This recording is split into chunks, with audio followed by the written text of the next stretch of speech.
છો વિદ્યાર્થી મિત્રો? એકાઉન્ટ ચેપ્ટર 1 ભાગીદારી વિષય પ્રવેશ.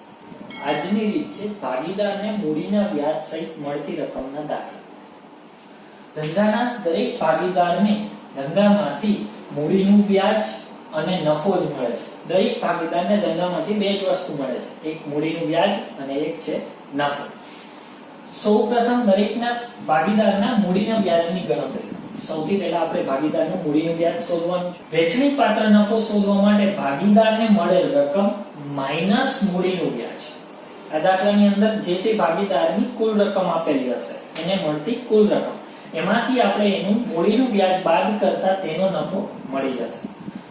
ફરીથી રિપીટ કરું, આજની રીત છે ભાગીદારોને મૂડીના વ્યાજ સહિત મળતી રકમ. મૂડીના વ્યાજ સહિત ભાગીદારને એક જ વસ્તુ મળે, મૂડીનું વ્યાજ પ્લસ નફો. ધંધાના દરેક ભાગીદારને મૂડીનું વ્યાજ અને નફો જ પેઢીમાંથી મળે છે. આ પહેલું નિયમ છે. બીજો નિયમ, સૌપ્રથમ દરેક ભાગીદારના મૂડીના વ્યાજની ગણતરી કરો.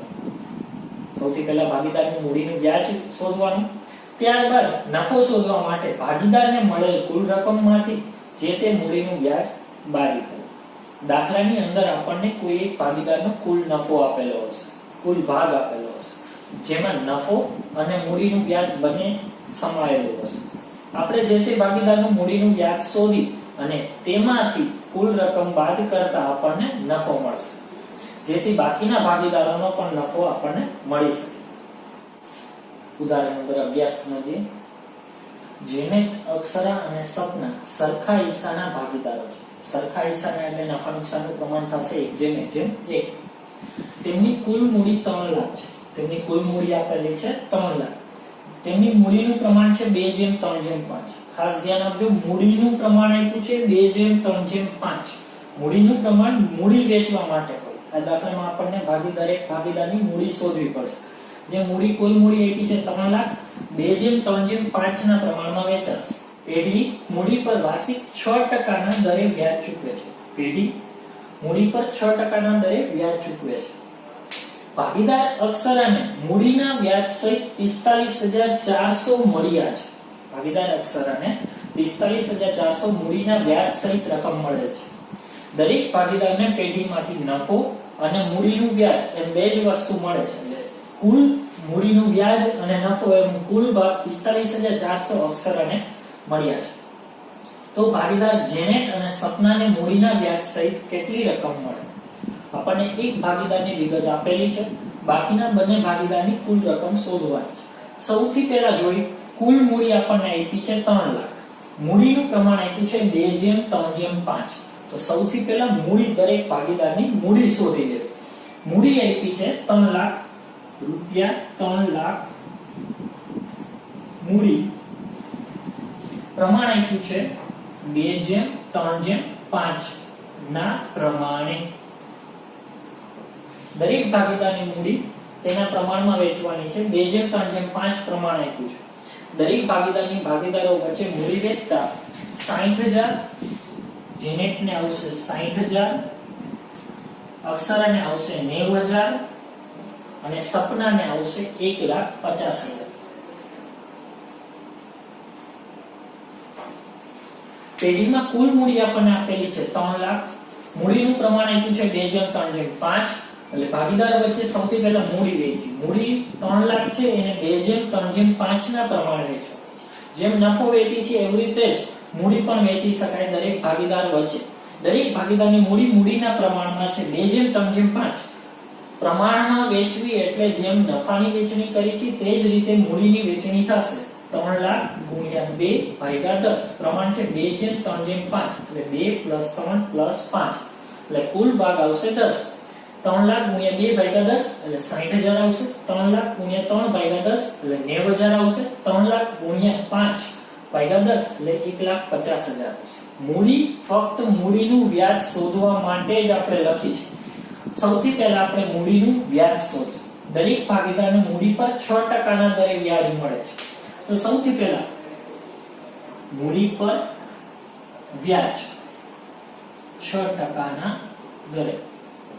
મૂડી પર વ્યાજ આપવાનું છે 6% દરે. તો સૌથી પહેલા જેનેટને 60,000 છે, એના 6%. 60,000 ગુણ્યા 6% એટલે થશે 3600. જ્યારે અક્ષરાને 90,000 મૂડી છે એના 6% એટલે 5400 થશે. જ્યારે સપનાની 1,50,000 મૂડી છે એના 6% એટલે 9,000 રૂપિયા થશે. સૌથી પહેલા આપણને કુલ નફો આપેલો છે. કુલ ભાગ અક્ષરાને કેટલો મળે છે? 45,400. જે અક્ષરાનો ભાગ છે એને ધ્યાનથી જોયું.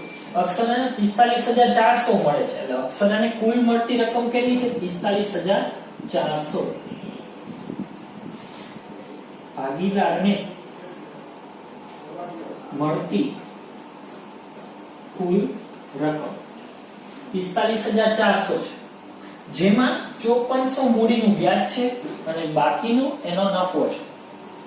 મૂડીનું વ્યાજ 5400 છે અને બાકીનો નફો છે. બેયનો તફાવત એટલે દરેક ભાગીદારને મૂડીના વ્યાજ પ્લસ નફો મળે છે. અને બેયનો તફાવત એટલે ભાગીદારનો નફો, જેને આપણે વેચણી પાત્ર નફો પણ કહીએ છીએ. તો 45,400 માંથી 5400 બાદ કરીએ એટલે 40,000 નફો મળશે. આ 40,000 નફો છે અક્ષરાને મળે છે. અક્ષરાને કુલ 45,400 એમાંથી 5400 વ્યાજ બાદ કરતા 40,000 નફો મળે છે. નફા નુકસાનનું પ્રમાણ આપણને આપેલું છે સરખા હિસ્સે. નફો કયા પ્રમાણમાં વેચાય છે? સરખા હિસ્સે. એટલે 1:1:1 એટલે દરેક ભાગીદારને નફો સરખો મળતો હોય. 40,000 છે એક ભાગીદારનો નફો, તો બાકીના બંને ભાગીદારનો નફો પણ 40,000 જ હશે. એટલે બાકીના બંને ભાગીદારમાં પણ 40,000 લખી દઈએ. 40,000 જેનેટનો નફો અને 40,000 અક્ષરાનો નફો, સપનાનો નફો. જેનેટનો નફો 40,000 પ્લસ એનું મૂડી વ્યાજ. અક્ષરાને આપણને પહેલેથી 45,400 કુલ ભાગ આપેલો હતો. આપણે મૂડીનું વ્યાજ બાદ કર્યું એટલે આપણને નફો મળ્યો, એટલે એનો ભાગ આપેલો જ છે. સપનાને 9,000 વ્યાજ છે અને 40,000 નફો છે. કુલ રકમ જોઈએ તો જેનેટને થશે 43,600 રૂપિયા કુલ રકમ મળે છે, જ્યારે સપનાને 49,000 કુલ રકમ મળે છે. ફરીથી સમજીએ. સૌપ્રથમ દાખલામાં જે મૂડી આપેલી છે, કુલ આપેલી છે 3 લાખ. મૂડીને મૂડીના પ્રમાણમાં વેચી 60,000, 90,000 અને 1,50,000 આવશે. ત્યારબાદ દરેક ભાગીદારને મૂડી પર વ્યાજ આપવું. મૂડી પર વ્યાજ 6% ના દરે આપવાનું છે. તો દરેક ભાગીદારને 6% ના દરે મૂડીનું વ્યાજ આપ્યું. 60,000 ના 6% 3600, 90,000 ના 6% એટલે 5400, 1,50,000 ના 6% એટલે 9,000. ત્યારબાદ આપણને કુલ રકમ આપેલી છે ભાગીદાર અક્ષરાને મળતી વ્યાજ સહિત 45,400 એને મળે છે. એટલે 45,400 કુલ રકમમાં લખવાના. એમાંથી એનું વ્યાજ બાદ કરતા એનો નફો મળશે. નફા નુકસાનનું પ્રમાણ સરખું છે, એટલે 40,000 નફો અક્ષરાને મળતો હોય તો જેનેટને પણ 40,000 મળશે, સપનાને પણ 40,000 મળશે. એ રીતે નફો પ્લસ મૂડીનું વ્યાજ એટલે કુલ રકમ મળશે 43,600 જેનેટને. અક્ષરાને તો આપેલા જ છે 45,400, જ્યારે સપનાને 49,000. માટે આ લખવું જરૂરી છે. જેનેટને મૂડીના વ્યાજ સહિત મળતી રકમ રૂપિયા 43,600 થશે અને સપનાને મળતી કુલ રકમ રૂપિયા 49,000 થશે.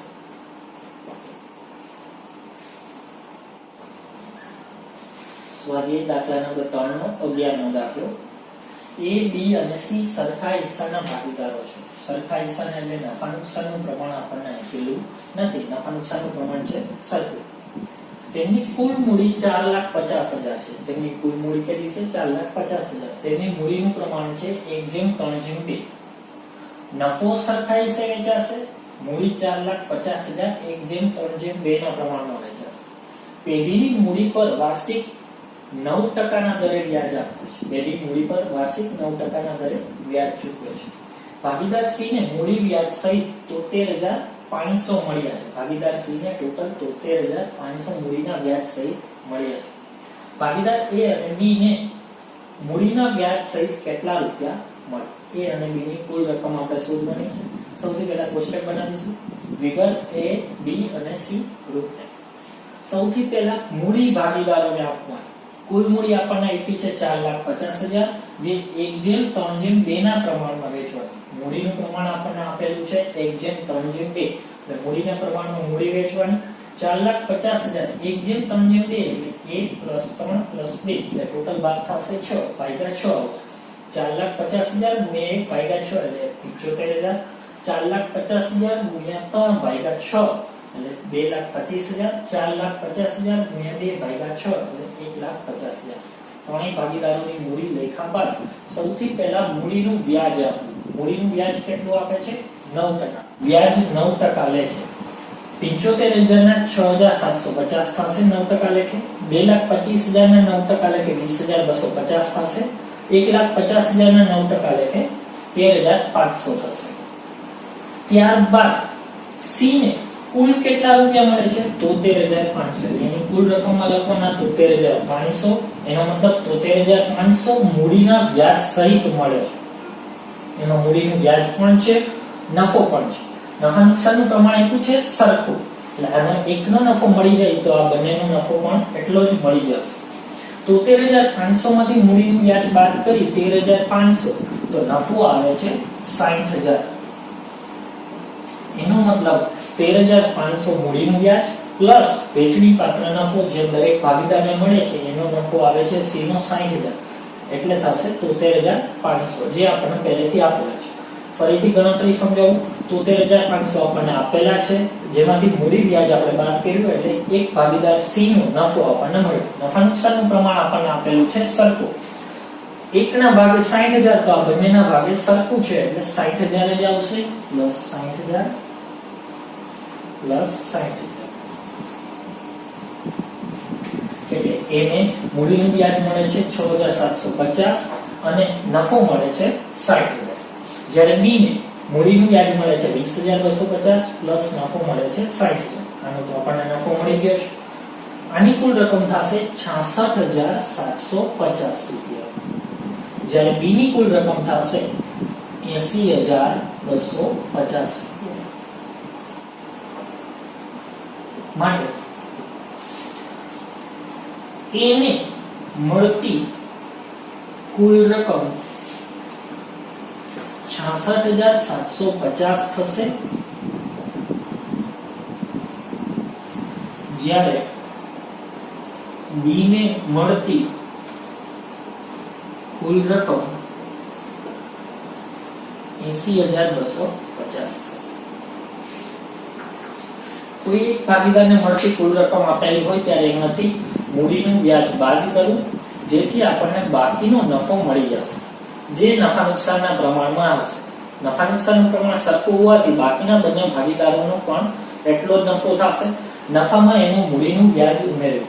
મૂડી ભૂલથી ઉમેરાય નહીં, માત્ર મૂડીનું વ્યાજ અને નફો જ ઉમેર્યો એટલે 66,750, 80,250 અને 73,500 પહેલેથી આપેલા જ છે.